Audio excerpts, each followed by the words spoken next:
Olá, seja bem-vindo à TV Câmara Jacareí, a TV pública da cidade. Está começando mais um programa Espaço Parlamentar, um programa que fala sobre os vereadores de Jacareí. Hoje temos a presença aqui do vereador Arildo Batista, do PT. Vereador, muito obrigado por participar do nosso programa. Queria começar falando com o senhor sobre o fato de o senhor já ter nascido aqui em Jacareí, né? Queria que o senhor contasse pra gente como é que foi a infância aqui na cidade. É até estranho, né? Você fala cidade, a gente ainda tem um hábito, que eu moro lá no distrito de São Silvestre, e até então lá era considerado zona rural. Agora não, agora está tudo rápido, tudo interligado, mas quando eu nasci realmente era uma área bem rural mesmo. Pra você ter uma ideia, para a gente acessar a cidade aqui, no centro da cidade, a gente precisava andar quase 2 quilômetros para pegar a via principal, que é a rodovia SP-66, para poder pegar o ônibus. Naquele tempo era o Samavisa, era a Aviação Santa Maria, para poder acessar o centro da cidade. A gente vinha até pouco, relativamente pouco, vinha mais nossos pais. A gente ficava mesmo lá praticamente na nossa região. A gente tinha uma estrutura muito boa de vida lá em função da empresa, que antigamente chamava Papel Simão, hoje é Fibria. Então a gente vivia em função do bairro, né? Tinha escolas muito boas, né? Na verdade era escola estadual. A empresa dava um suporte muito bom para o bairro. E a gente tinha lá um Grêmio, né, que era um centro de lazer maravilhoso. Tinham várias quadras, tinha um campo de futebol, onde muitas equipes aqui do centro da cidade, eles iam para lá. Então a gente tinha uma vida própria, né? E lá para nós a vida era aquela, né? Andar pro mato, caçar passarinho, nadar lá nos córregos, nadar no rio, que era um problema sério, né? Porque a minha mãe ficava doida quando eu sabia que eu estava nadando no rio. Chegava em casa, apanhava, mas não tinha problema. No outro dia a gente ia de novo. Né? Era a nossa diversão aquilo lá. Então a gente foi criado num ambiente muito familiar, muitas famílias que vieram principalmente de Minas, porque vinham para trabalhar na empresa Papel Simão. Meus pais são de Minas, né? Minha mãe de Virgínia, meu pai de Pedralva. E eu nasci lá mesmo, no próprio bairro, né? Nas mãos de uma parteira. Então, para nós, assim, tem um simbolismo muito grande lá o local onde a gente nasceu, que é São Silvestre. Faz parte de Jacareí. Eu só passei a conhecer Jacareí realmente quando eu cheguei próximo aí dos 13, 14 anos, quando eu fui para o Senai.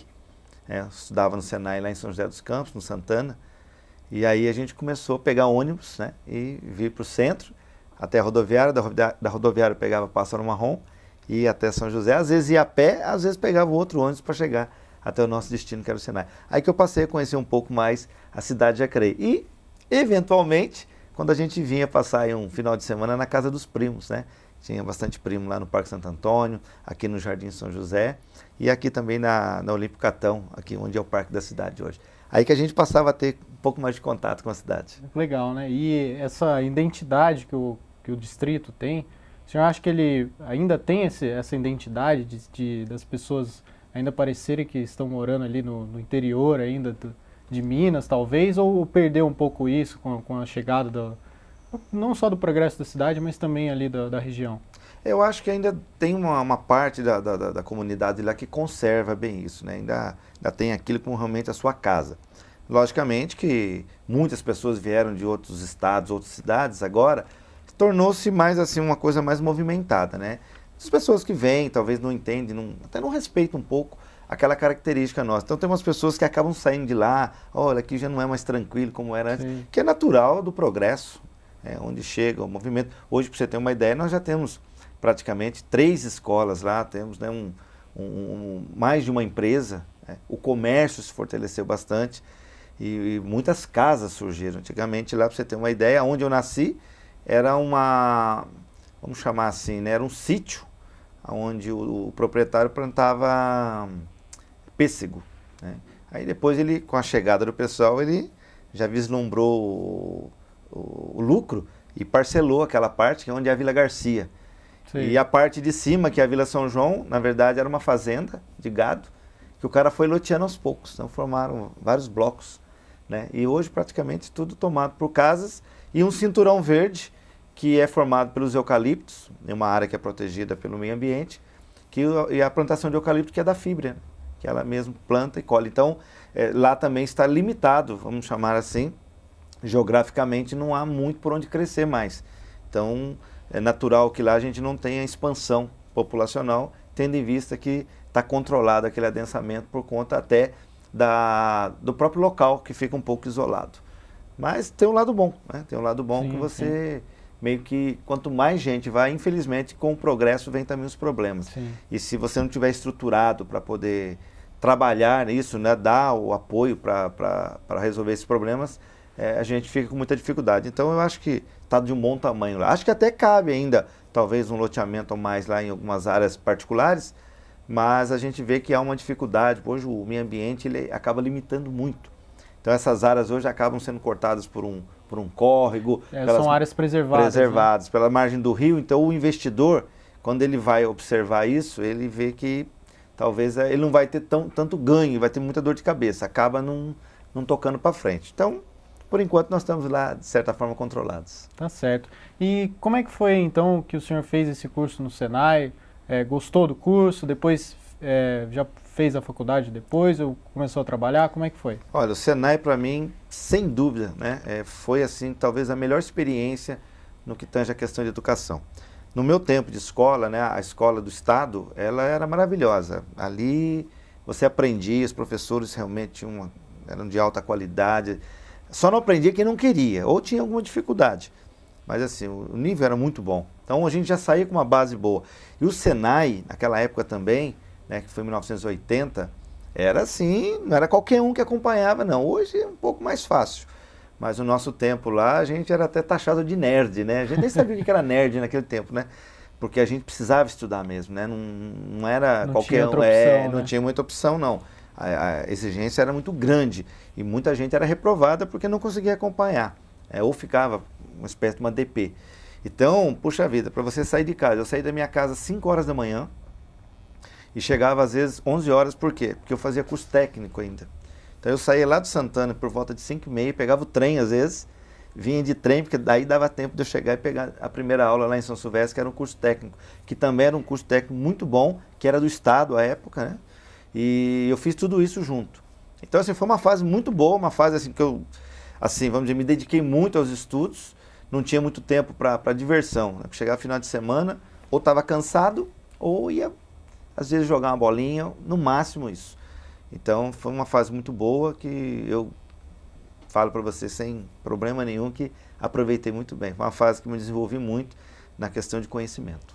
Legal. E aí, como é que foi a faculdade depois? A faculdade eu tive a oportunidade, acho que eu estava com 19 para 20 anos, ingressei na faculdade de engenharia em Mogi das Cruzes, mas aí eu havia casado, né, e pouco tempo nasceu minha filha, meu primeiro filho, que é a minha filha, né, que hoje vai fazer 28 anos agora em setembro. E aí eu morava numa casa que acabei emprestando para minha irmã, e aí casei, tive que ir para lá, e aí ficou pequeno o espaço, então eu precisava tocar para frente uma nova casa, e aí eu optei por trancar a matrícula, parei os estudos para poder, vamos dizer, né, construir a vida de família. E aí só voltei mais tarde. Aí já estudando aqui em Jacareí, que você vê, naquela época nem tinha faculdade de Jacareí. Sim, Precisava sim. ir para Mogi, São José, Taubaté.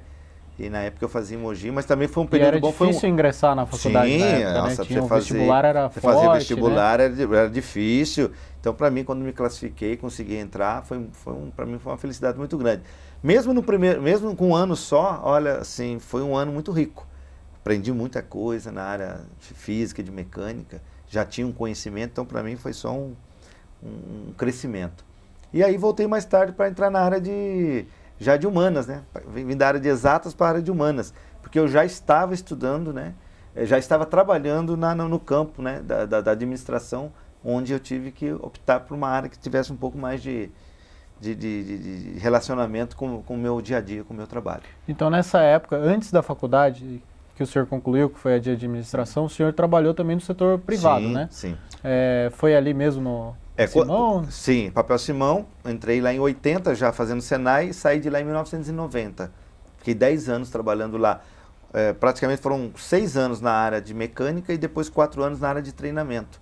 Eu participei de um concurso interno, né? Lá existia muito naquela época. Eles faziam uma seleção interna e eu participei, passei e fui ser técnico de treinamento. Fiquei ali por volta mais ou menos uns 4 anos e depois quis tentar, né, sair, dar um voo diferente, mas não deu muito certo, porque eu peguei uma fase muito difícil. Em 1990 foi a época que o Collor assumiu e houve toda aquela confisco da poupança, uma crise, o país entrou em colapso. Eu fiquei 1 ano desempregado e aí fui trabalhar na Monsanto, através de uma terceira, né? Fui convidado para trabalhar numa área nova que estava sendo implantada lá como mecânico e fiquei 1 ano, depois fiquei mais 1 ano. E aí fui convidado para trabalhar na Pirelli, em 93. Aqui chamava Solac, que era a Sociedade Laminadora de Cobre, que na verdade ela tinha 80% da Pirelli Cabos, e mais outras 2 lá que eram, né, parceiras. Fiquei por 8 anos lá trabalhando como gestor de manutenção, também uma experiência muito rica, muito boa. Tive a oportunidade de conhecer muito da parte administrativa, de como fazer gerenciamento de pessoas, e estava muito feliz lá. Mas aí foi picado pela mosca azul, né, da política. Já tinha um pouco lá atrás, mas aí houve um chamado e um convite, e aí eu não tive como... Aí não teve como recusar. Não teve como recusar. Foi uma experiência assim muito bacana, porque o meu gerente, até, ele não é daqui, mas o Wilson Zaqueu, eu não esqueço nunca o que ele fez por mim. Ele disse assim para mim, olha, vai, então, a gente vai demitir você recebe todos os seus direitos, vai, eu te espero 1 ano. Se você, nesse período de 1 ano, você achar que não é o que você quer, seu lugar está aqui na empresa. Foi importante isso, Foi, acredito, claro, deu uma segurança muito grande. Porque era um risco, porque oportunidades assim não você sai da no iniciativa céu. privada. Eu tinha um bom salário, tinha todas as garantias, né? Fundo de garantia, assistência médica, e você vem para a iniciativa pública, né? Para o poder público, sem nada disso. E você vem numa condição da qual é o seguinte, daqui 1 mês, 2 meses, se o prefeito falar assim, não quero mais você, ele te manda embora, você sai com uma mão na frente e outra atrás. Sim, então, assim, foi uma opção que eu tomei, arriscada, mas acho que naquele momento era aquilo que eu estava querendo. Eu achei que isso tinha ali uma porta aberta para mim, eu achei que eu devia tentar. Talvez se eu não tentasse, talvez eu ficasse frustrado no futuro, né? Mas, e aí, é a história que a gente vai conversar aí, daqui para frente. E como é que foi a experiência, essa experiência no setor privado, foi importante para o senhor também depois no setor público? Claro. Eu acho que hoje a gente ainda faz uma avaliação do setor público, né? Como não sendo um setor, vamos dizer, competitivo, né? Que exige-se qualidade, e não é verdade. Eu tive a oportunidade todo esse tempo de ver pessoas muito capacitadas trabalhando dentro da prefeitura, no SAI, nas autarquias que nós temos aqui, pessoas comprometidas, servidores autênticos que realmente têm prazer em servir a população e desenvolver o seu trabalho da melhor forma. O que muda um pouco são os times, né? Por quê? Na iniciativa privada é assim, tem um problema, você tem que resolver, se tem que comprar uma peça, você pede para comprar, e é tudo assim. No poder público é diferente. As coisas são mais lentas, todo esse processo que você tem dentro das leis. A gente diz o seguinte, na iniciativa privada, você de certa forma pode fazer tudo aquilo que a lei permite, que não é contra a lei. Agora, no poder público, você só pode fazer o que a lei permite, o que a lei diz que você pode fazer. Né? Certo. Então, são momentos diferentes. Então, por exemplo, às vezes você chegava assim, quebrava lá uma peça do caminhão, né? Lá quando eu fui subprefeito. Sem o caminhão você não consegue trabalhar. E aí você fala assim, poxa, é só trocar uma peça, mas não é assim. Você tem que todo um processo burocrático, e às vezes o caminhão fica 1 semana parado esperando chegar a peça. Enquanto isso, a população fica reclamando que o serviço não acontece. E você tem que ter jeito para conversar com a população e dizer que, infelizmente, não há uma forma ainda capaz de resolver isso. Eu estou dando um exemplo daquele tempo. Sim, claro. Hoje as coisas melhoraram. Hoje você tem uma estrutura, hoje, por exemplo, quando nós entramos não tinha nada. A prefeitura estava um caos, né? O servidor estava em greve, sem receber pagamento, cesta básica, não tinha equipamento, não tinha máquina, não tinha caminhão, não tinha nada. Hoje não. Hoje quebra um caminhão, você tem outro reserva ali que você pode pegar e usar. Eu tô falando dos tempos lá. Claro. Então, para mim, isso foi um choque. Porque você chega com aquele gás, com aquela vontade de resolver as coisas, e aí o pessoal fala assim, calma, aqui é diferente, não adianta você querer correr com isso, não dá. Mas a máquina quebrou, eu preciso dessa máquina. Mas tem que mandar, adaptar, fazer, né? 3 orçamentos. Isso é uma burocracia que às vezes demora meses, né? Hoje melhorou, mas ainda temos aí coisas aí que às vezes você fala assim, é absurdo. Mas é o sistema, é o processo, né? Às vezes você vai fazer uma licitação, o cara fala, mas por que demora tanto? Fala, olha, são vários que concorrem, e às vezes o cara que perde, ele não se conforma, ele entra na justiça, e isso gera tempo, mas o camarada que está lá precisando que construa lá, por exemplo, a unidade básica de saúde dele, ele não quer saber. Ele fala, por que parou a obra? Por que não pega outro? Não é assim, você tem que esperar um prazo, você tem que notificar o camarada. Então essas coisas no começo para mim foi um choque, porque você quer resolver as coisas. Você está ali naquela vontade de fazer e aí encontra essas... Quantas vezes a gente pegou do dinheiro do nosso bolso, mandou consertar pneu de carro, de caminhão, furava o pneu, leva no borracheiro, então o borracheiro não veio hoje. Mas como? Não pode... Aqui, passa lá, quanto custa? 10, 15 reais, manda consertar. Às vezes até o motorista fazia isso. Então isso também dava um ânimo pra gente, né? Falei, não podemos parar, vamos trabalhar. Às vezes precisava fazer uma calçada lá, não tinha cimento. Quanto custa um saco de cimento? 15, 20 reais, vai lá, compra lá. A gente fez muito isso. Hoje melhorou, né? Hoje as coisas são um pouco melhores. Mas naquela época a gente pegou a prefeitura em 2001, falo para você. Complicado, né? Olha, a gente tem orgulho disso. A gente separou umas fotos aqui, vereador, a gente vai colocar aqui no telão nosso aqui. Queria que o senhor comentasse com a gente. Pois é, essa é uma daquelas festas tradicionais da Papel Simão. Todo final de ano, né, a fábrica fazia para as famílias a famosa festa de Natal. Ali estamos, então, meu pai, minha mãe, o Papai Noel, que eu não lembro quem é, a minha irmã Vilma, né, que é a irmã mais velha, meu irmão Dirceu e eu, com a bola já na mão. O meu irmão caçula, que é o padre Dinei, ainda não estava na forma ainda, não. Ele veio depois. Ele aí, inclusive, né? Tá ele ali, o padre Dinei, né, é a graça na nossa família. Ele estava de férias, estava passeando no México, estava visitando as pirâmides do México lá. Que legal. Foto nossa, Dia dos Pais, né? É uma foto, é antiga essa foto. Então, ali está eu com a minha família, né? Que é a minha esposa, Sidney, minha filha Priscila, o Felipe. Uma festa que teve, se não falo memória, dos imigrantes. Festa dos imigrantes. Festa dos imigrantes.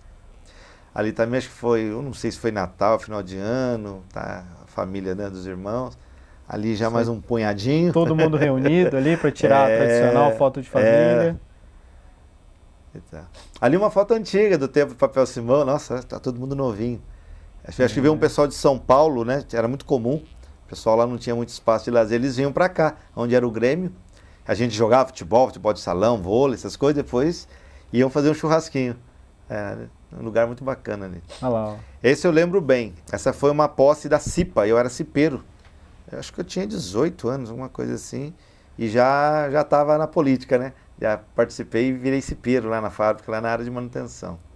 Ali a área que eu trabalhava, ali junto com meu amigo Sidão, falecido Nivaldo, um amigão que eu tinha também, infelizmente veio a óbito, trabalhando que é a atual Heineken, hoje no acidente. Ali já é a época do escritório, quando eu estava na área de treinamento. Adilson Domiciano, que foi vereador. Adilson Domiciano. Foi vereador por 2 vezes, meu amigão do coração, ele. A Cacilda e o Flavinho. Esse é um dos bailes, né? Lá era muito comum no Grêmio lá fazer os bailes. E ali a gente está num baile junto com os amigos. Aí já estamos entrando na Vila Garcia, quando eu entrei como subprefeito. Ali acho que é a rua, se não falo memória, Rognei da Silva. E eram vias que não eram pavimentadas e a gente pavimentou todas as ruas que faltavam lá. Aí, olha como é que era lá quando a gente chegou. Não faz muito tempo, não. Ali perto da igreja, perto da creche, tá vendo? Tava tudo meio assim. Área de lazer nossa, você vê como é que tá lá hoje, você nem acredita. Mas era desse jeito quando eu cheguei. Ali nós construímos a quadra de areia, numa parceria com um amigo nosso, o Tonhão. Ele foi lá, fez toda a solda pra gente. Esses tubos aí eu consegui também, numa rifa lá. Fizemos toda a tubulação, a prefeitura entrou com o alambrado. E fizemos tudo lá. Bacana, participação já com participação da comunidade. Tá certo, vereador. A gente vai fazer uma pequena pausa aqui no programa e a gente retorna depois dos comerciais. Não saia daí.